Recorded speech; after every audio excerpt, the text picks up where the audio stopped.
Welcome to the UK Young Academy podcast, the show where brilliant minds share bold ideas. I'm Wemiao Yu, co-founder of Quantum Days and also host of Low to Grow. I'm Alice McConnell, Dean of Science and Engineering at Heriot-Watt University and Keen Hillwalker. Together, Wemiao and I will be your hosts as we dive into the work and impact of the UK Young Academy members. We are all part of a growing network of early career researchers and professionals who are working together to tackle society's biggest challenges from every angle, whether it's science, arts, education, technology, policy, or more. This podcast is your front row seat to stories and the impact of the members in the UK Young Academy. Expect unexpected journeys, big ideas, and fresh perspectives from the next generation of leaders across the UK. Whether you're curious about cutting-edge research, inclusive innovation, or what it really takes to shape policy, you'll find it here. So hit follow and join us to get to know the changemakers who are shaping tomorrow. Welcome to the UK Young Academy podcast. Today on the UKYA podcast, we have another of our members, Nikita. Nikita, would you like to introduce yourself and a bit about what you do? Hello, everyone. It's a delight to be hosted by the UKYA. I am Nikita Hari. I am an electronics engineer and researcher by training, educator and entrepreneur by practice. And I'm currently leading the practical engineering education at the Department of Engineering, University of Oxford. I have worked across academia and industry, designing next generation power systems as a researcher, creating products as a co-founder of tech startups, advising on policy, working with charities and governments, and currently leading on a systems approach to higher education, whilst also mentoring and supporting many young people to engineer a better world through my association with the Queen Elizabeth Prize in Engineering and Engineering Professors Council, where I co-chair the Complex Systems project. So I would say my work sits at the intersection of education, enterprise, and research, impacting pedagogy, policy, and practice through influencing people, products, and processes. And if you want to dig a bit more into how I ended up doing this, I'm happy to elaborate. Let's dive in then. So Nikita, how did your career start? I would say as a kid, I was always and have been someone who loved how things work, both the physics and social sciences of why people, behave in a certain way and so on and so forth. And I was kind of an anomaly of sorts, because as much as you love doing physics or understanding how and why of systems work, there was no much appreciation for the people involved, especially coming from a country like India, where, there's a lot of emphasis on hard sciences. So I didn't quite know what to do with my intersectional interest in both the STEM and humanities, or arts and sciences, as you call it. And I've always loved teaching. So electronics engineering came as an obvious choice because I was bred and brought up in a manufacturing business household, making electrical switches. So after my undergraduation, I went straight into R&D. That experience, I think, led me to understand or know a bit more of myself. I decided to do a master's in power electronics. And that is where I discovered my acumen in research, or how much I enjoyed that, and to also formally start teaching. And to my surprise, I loved that interdisciplinary world. So after that, I started off working formally as a lecturer at the National Institute of Technology, moving on to the Indian Institute of Technology as a research associate. And thereafter, I went back to industry, ran my own engineering firm, and decided I wanted to bring the both of the worlds into my work. And that's when I came to the UK, to University of Cambridge, to pursue my PhD. So balancing these two worlds of academia and industry, I think, made me realize how powerful active applied education can be and should be. And I suppose that's what motivated my PhD in applying machine learning for power electronics at Cambridge. And alongside my research, I co-founded two edtech startups and developed a practical hands-on engineering curricula and courses. And I suppose, my own background and being a minority or being underrepresented voice in the engineering and STEM sector also encouraged me to do outreach, to think about contributing or paying it backward or forward, however you want to call it. And that's how I started understanding the importance of policy and how it has an impact, not just in the classroom, but across the world, across the societies and systems. And that led me to make the decision that I do not want to be in a traditional academic space, and a faculty for future postdoctoral fellowship followed. I joined Oxford with that. And I would say that gave me the freedom to think about what it is that I want to do. And this neatly ties into, I think, my own interest in UKYA, because work and careers and and professions were very siloed. There was no respect or no acknowledgement of interdisciplinarity or intersectionality then. So 15 years ago, I would say that was why I was not very sure, or I couldn't define my own identity or what, if you asked me then about what I wanted to do. And I think all this brought together the space to kind of experiment. And it was then that Dyson and the UK decided to reinvent the education and research bill. So I joined Dyson Institute as a lead in innovation and enterprise. And I would say that launched me into the engineering education innovation space, where all these intersectionalities can be beautifully blended. And that led to my work with the UCL Center for Engineering Education and my current role coming back to Oxford as a head of teaching and research design support group. And I would, neatly summarizing my journey, I'd say with my current role, I fuse that technical expertise, the teaching acumen and leadership skills to run the practical engineering education for the department.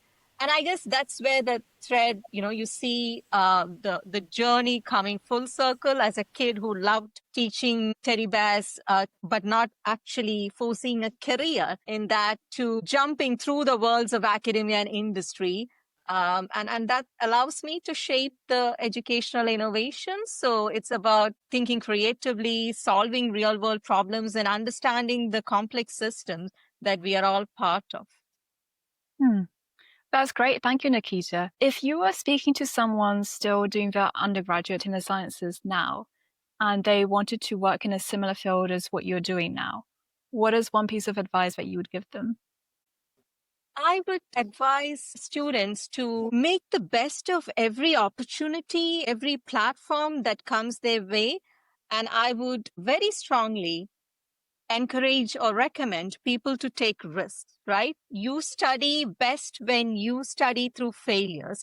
Failure is always the best lesson, but I think we have all become very risk averse. You want to know exactly where you want to be. So I would say very much be for that approach to life or career or profession where you appreciate the journey and not the destination. Like you have to learn through different experiments, and you have to learn it by doing, and put yourself out there. Grab every opportunity that comes your way, right? So that's what I would say. Like, do not take life too seriously, that you are constantly fearing of failure, and to see it not as failure, but to reframe it as another learning opportunity.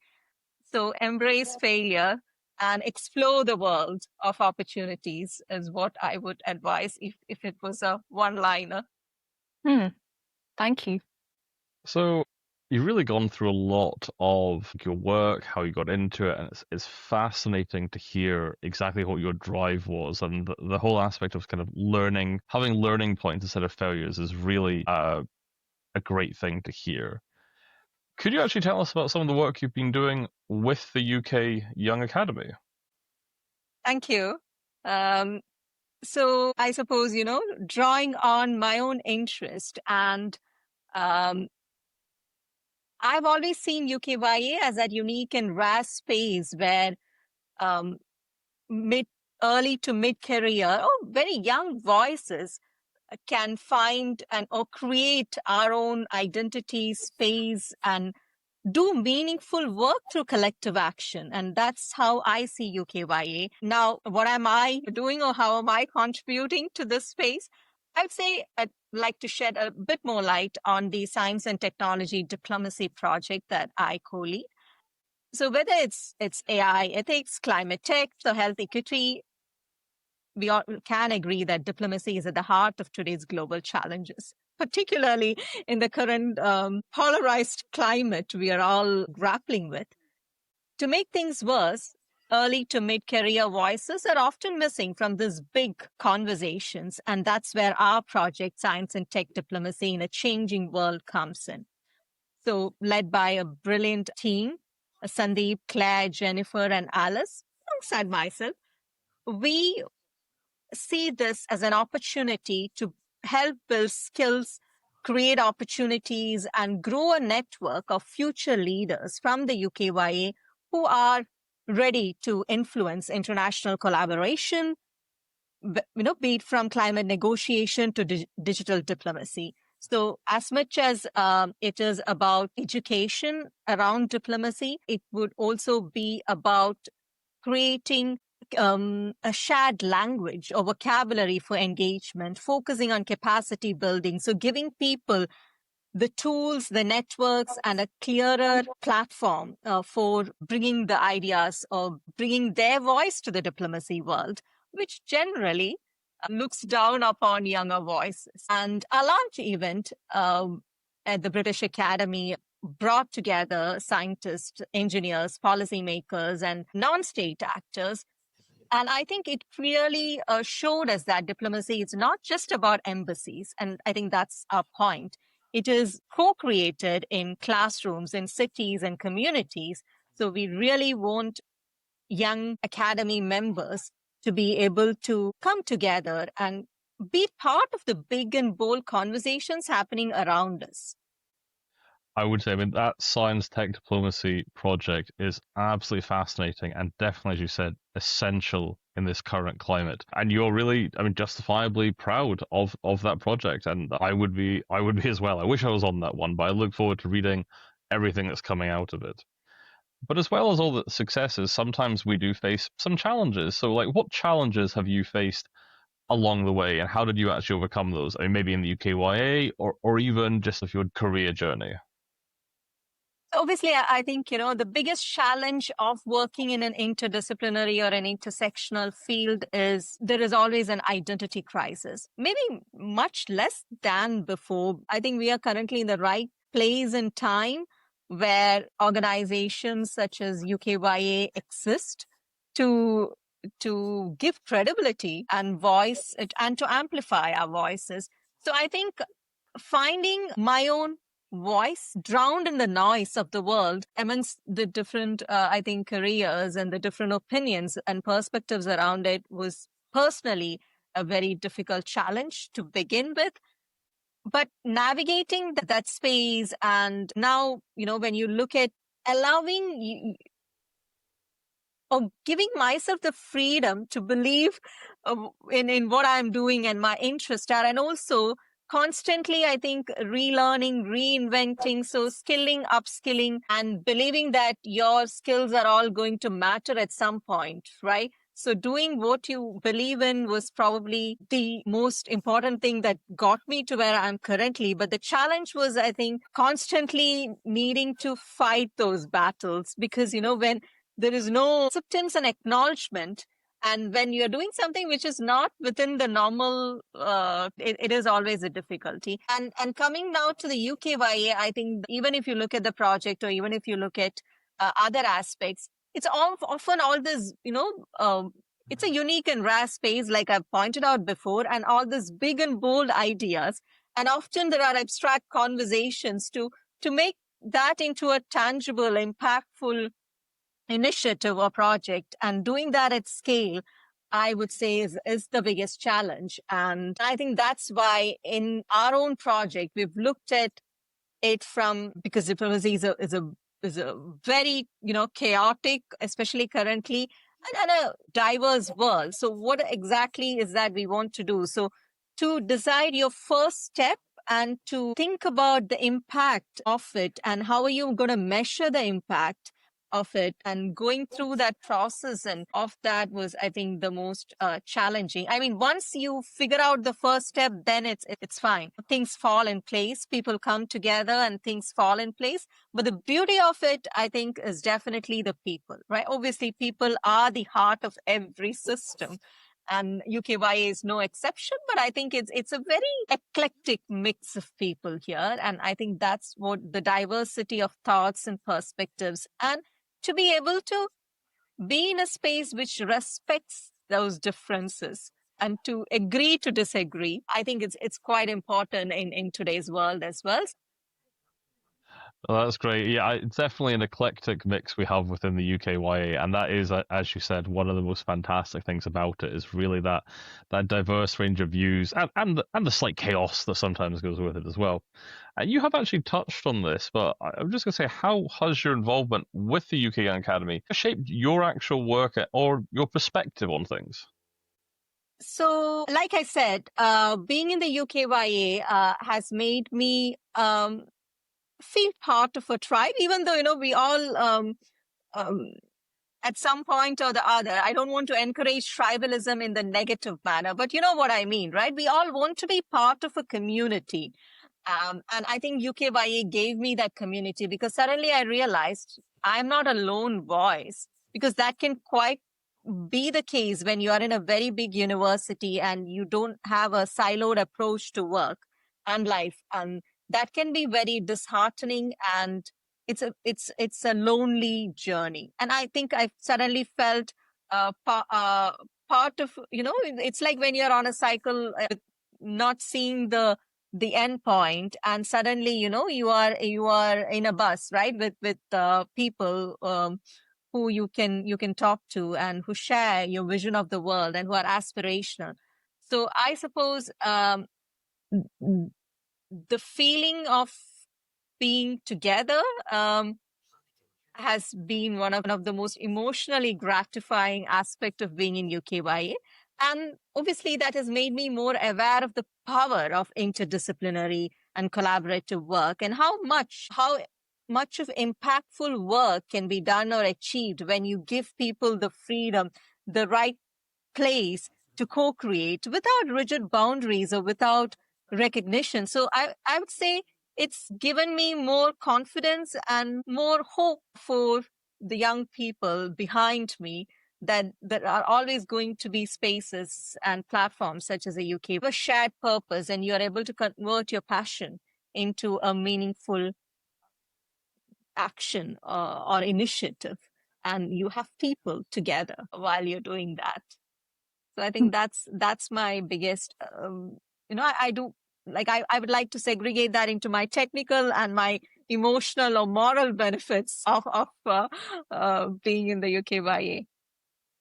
Yeah. That's great, and it's really good to hear that. And of course, a lot of us, we're just kind of still setting the foundations in a way for hopefully all the generations to come through the UKYA. You did briefly say impact when you were just talking there, and kind of, in a way, what do you hope your work, so the impact of your work, will have within the UK Young Academy community, or kind of beyond that? I mean, you touched on it a little bit, but do you want to elaborate? So I think from a personal perspective, I'd love for, again, maybe, and I should roll back a bit. And if I look at how I would describe my work in a line or something, I'd say I inspire young people to engineer a better world. So if I draw on the same aspiration, I think I would see my work through the project or all the different initiatives of UKYA, giving young voices the right space and credibility to embed interdisciplinary insights. For myself, I would say, as an engineer, right, I would like to see this as an opportunity to give that acknowledgement that engineering doesn't happen in isolation. Engineering should, be neatly working with humanities, and the blend of all this is how decisions are made globally, but there is not much of a acceptance of the fact. So personally, I would like to see more of engineers and social scientists, and people from all different walks of life work together to solve global problems. And as this is a first step, I see UKYA as being an initiative community which can educate people about the need to do collaborative work so that all these diplomatic or all the initiatives don't have, it's like you're talking about AI from technical terms and ethics is an afterthought because people think that AI is more of a hard science. So it should be ingrained into the design from the start. So I think creating that intersectionality and interdisciplinary aspect into the design process right from the start, whatever it is that we are talking about, from government policies to technical projects. And I think that's where I see organizations such as UKYA leading the way. That's great. And just almost a final one on this section is you talked about challenges, things you've learned, things you really hope the UKY strives for. But are there actually any key lessons, if you don't summarize, or that you maybe missed out, lessons that you've learned through your UK Young Academy involvement? So the key lesson I would say is the understanding, or is the freedom to explore without actually taking permission, right? And this is probably a bit more generic statement I'm making. And what I have learned is that, okay, you don't need permission to start shaping the change you want. Because when we were thinking about our project, okay, diplomacy seemed to be for those in ties and suits and heels in fancy rooms with authority, right? And power to initiate change. And that's how we have seen diplomacy. And I think then to think about it as something at the grassroots that we can start shaping was what I have learned. And I think finding that power of authority and freedom to find the right people, place, and just getting started, right? So I would say nothing small is insignificant is what I've learned. That would be a big lesson. And that's what I want to keep reminding myself. Nikita, I think a lot of what you said earlier really resonated with me as well about finding your tribe and finding a community of action-focused individuals in the UKYA. I think that was quite refreshing as well. And so how can other members of the UK Young Academy help or support with your work? So, I would say, I would see UKYA, right, becoming that go-to network for very bold cross-sector projects and initiatives where ideas are tested without the fear of failure and can be tested quickly, and collaboration cross boundaries and disciplines and so on. So for our current, we are planning the next phase of our work and taking it from conversation to education and action, and building international partnerships across the UK and globally.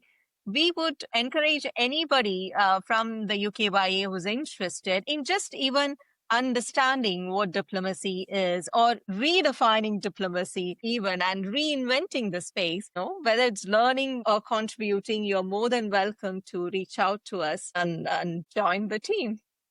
That's fantastic. Thanks for sharing a bit about some of the potentially exciting projects that you have under the belt at the moment. So for you personally, Nikita, where do you see yourself in, say, 3 years' time? Probably, with all the work that's going on at Oxford, with the engineering education, with the new building projects, the future teaching, I think I would see myself having influenced or having designed and delivered projects that I'm currently leading or initiating. And in 3 years' time, I think I would see the fruits of my action. And as far as UKYA is concerned, I think I would obviously be, by the time, I think almost in the exit road of becoming a proud alumni, paying it forward and backward in through mentorship and so on and so forth is how I imagine what I will be doing. But in introspecting or reflecting back, I would also say that 3 years down the line, I suppose higher education space is going through a turmoil, and I would probably expect more stability in the space as well. So yeah, I'm quite looking forward to what the future awaits, but I don't see anything dramatically different to what I would be doing. And I'm somebody who don't plan for my next 3 years, in the sense that there are so many things happening. So I think I am waiting for the culmination of all that, and to see the impact that has had on people and projects and policies. Just picking up on a point that you mentioned earlier, what is one challenge in the higher education space that's affecting you now that you would hope to have been resolved or to have passed over in 3 years' time?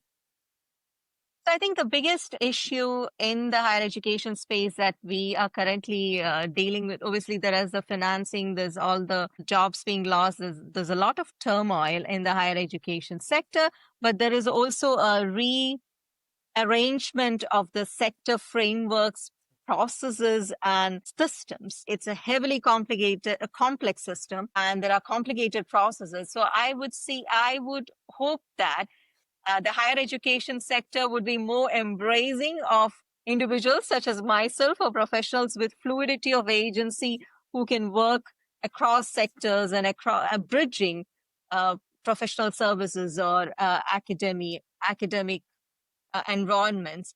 So I think in 3 to 5 years' time, I would see a dramatic shift in how rewards and recognition, in how retention, in how not just for students, but also for professionals in the sector, right, are currently dealing with. So I think, as much as I like to be hopeful, I would say the higher education sector would need to be more collaborative than it ever has been, and it cannot work in siloed manners. So I expect more integration, embracing intersectionality and interdisciplinarity in the few years to come. Thank you. Now, Nikita, we enter into the quick fire questions. I'm going to ask you 3 questions and hope that you'll be able to respond with the first thing that comes into your mind. So the first question is, what is the best piece of advice that you've received? Say yes to opportunities, even if you think you're not quite ready, and you will grow into them. What is one thing that you personally cannot work without? A notebook, whether digital or otherwise. I think I am very much I have to sketch, I have to write, I have to strike. So all my creativity and my stress or whatever it is have to be conveyed, I think, through that, whether it is writing or drawing or whatever. Interesting. A lot of engineers that I know also have that trait. And final question, what is a book, podcast, or a resource that you would recommend? Since we have talked a lot about intersectionality, interdisciplinarity, the higher education sector, and somebody who's in the space, I would strongly recommend a book called The Impact of Integrated Practitioner in Higher Education. And so it's a narrative, it's case studies of people working in the sector who have led the world or who led the change when everybody else were working in silos. So it's about third space profession and professionalism. And that's what I would recommend. Great. Thank you, Nikita. So it's been really great talking to you, Nikita, and I just want to thank you again for taking the time out of, by what sounds of it, an incredibly busy and hectic schedule to talk to the both of us, and obviously then to talk to everyone through this podcast. It's been great to hear about everything that you do, everything you fit into today, and I do have to say, I echo you. I always have some method of, whether it's a notebook, my phone, something I can write down notes, I can sketch out. 100% I agree with you on that one.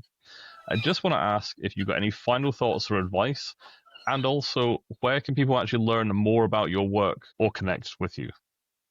So final thoughts. I think I've probably, touched upon this many times, but it's that change happens when we connect ideas, people, and purpose, find collective meaning. And that's what UKYA has given me and many of the likes of me, a space to find our tribe, to connect across disciplines and make a real world impact. So whether you're an engineer, artist, or a policymaker, your expertise matters in shaping the future. And you are welcome to connect with me on LinkedIn.